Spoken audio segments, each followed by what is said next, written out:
বরবাদের মতো সিনেমা দিতে পেরেছি সার্টিফিকেশন বোর্ড থেকে, এবং আমাদের ইন্ডাস্ট্রি এত ভালো ভালো সিনেমা বানাচ্ছে এবং এত ভালো অভিনয়, প্রোডাকশন ডিজাইন এত ভালো এবং রেজাল্টও এত ভালো, দর্শক এইভাবে লুফে নিয়েছে। সো এই বছরও কুরবানি ঈদে ভীষণ আশা করে আছি যে অনেক ভালো ভালো সিনেমা দেখব, আমার যারা সহশিল্পী আছে তাদের দুর্দান্ত অভিনয় দেখব, দুর্দান্ত গল্প দেখব, এবং আবারও হুমড়ি খেয়ে দর্শক হলে যাবে এবং আমাদের হলগুলো ঘুরে দাঁড়াবে, আমাদের ইন্ডাস্ট্রি ঘুরে দাঁড়াবে। থিয়েটারের জন্য প্রিপারেশন নিচ্ছি, সামনে হয়তো বা ঈদের দুটো নাটক করব, অনেক দিন পর নাটক করব। আর আমাদের যে টুগেদার উইকেন্ড আছে সেখান থেকে বেশ কয়েকটা থিয়েটার করার চেষ্টা করছি, সেগুলোর স্ক্রিপ্টিংয়ের কাজ চলছে। সো এই তো আমি তো এই থিয়েটার, নিজেকে অভিনয়ের জন্য রেডি করা, স্ক্রিপ্টিংয়ের কাজ, এগুলো নিয়েই থাকি। সো শিল্পচর্চার সাথেই আছি। এই সমবন্টন অধিকার এবং সমবন্টন তাদের মানে তারা আছে বলেই, মানে একজন স্ত্রী একজন পুরুষ আছে বলেই কিন্তু এই পৃথিবী চলছে। তো সেটা তো আমরা সব সময় জানি, কিন্তু সেটা যদি গুটি কয়েক মানুষ অস্বীকার করে এবং তারা যদি সেটা অপমান করার চেষ্টা করে, আমার মনে হয় তারা সেটার অপমানের অ্যান্সার তারা নিজের জীবন দশাই পাবে।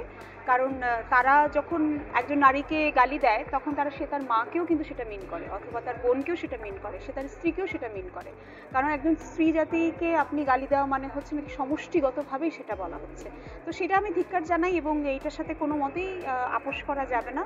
এবং অবশ্যই আমাদের দেশে এবং পৃথিবী জুড়ে নারী সম অধিকারে বেঁচে থাকবে এবং জীবনযাপন করবে। দেখেন, এই 24-এর পর একটা জিনিস ভালো হচ্ছে যে সকল কিছু প্রকাশ্যে আসছে, আমরা সকলের চেহারাগুলো চিনতে পারছি এবং আস্তে আস্তে সেগুলো বেরিয়ে আসছে। সো এবং যে ঘটনাটার আপনি কথা বললেন সেটা তো অবশ্যই কোনোভাবে মেনে নেওয়া যায় না, অন্তত এই সময়ে সেটা আরও মেনে নেওয়া যায় না। আমরা অবশ্যই স্বাধীনতাতে বিশ্বাস করি, আমরা বিশ্বাস করি যে আমরা আমাদের দায়িত্বশীলতার সাথে স্বাধীনতার চর্চা করব। তার মানে এই নয় যে আপনি যখন যেটা মনে হবে, এবং সেইটার যে একটা পরিমিতি বোধ, এবং আপনি সম্মানসূচকভাবে আপনার পাশের মানুষটিকে আচরণ করবেন এবং তার অধিকারের প্রতিও আপনার সেই রকম সম্মান থাকতে হবে। আদারওয়াইজ আসলে আমি ওটাই বারবার বলি যে আমরা বিভিন্ন সংস্কারের কথা বলি, সংস্কারটা আসলে সবার আগে নিজের হওয়া দরকার।